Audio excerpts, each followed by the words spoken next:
Kag sa number 1, gobernador ang nagsapol sa mga alkalde sa lugar nga apektado sang Bulkan Kanlaon. Ginkasugtan nga papuliyon ng mga evacuees nga wala na sakop sa 6-kilometer danger zone. Kay nasang hapon nagsapol si Governor Eugenio Jose Lacson, kanday La Castellana Mayor Romaila Nicormang gilimutan.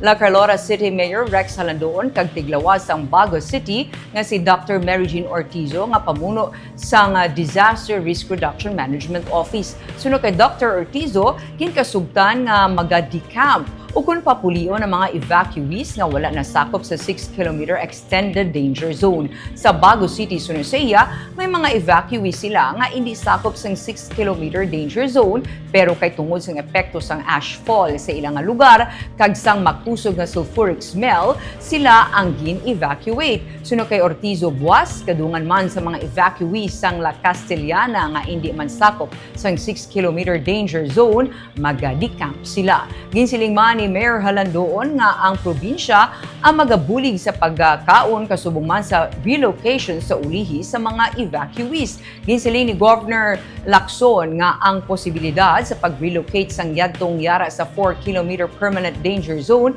ang luyag niya nga talakayon sa mga alkalde kag kun mahimo malakip man ang yadtong yara sa 6-kilometer danger zone.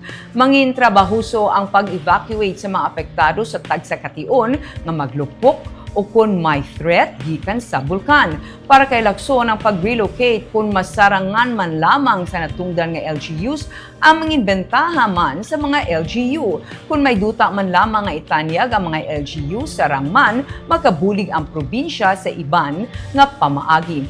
Karon naguntat na ang bulig sa probinsya paagi sa pag-supply sa pagkaon sa mga evacuees kag ang LGU naman ang magagasto para diri. Pero sa ulihi kung kinahanglanon magabulig sa gihapon ang probinsya sa mga LGU. It is very taxing to keep moving people to the evacuation center once there is an eruption. So if at least we can already relocate those within the 4-kilometer danger zone, at least it's the LGU also that will be saving money, no? Because then we don't even have to relocate anybody.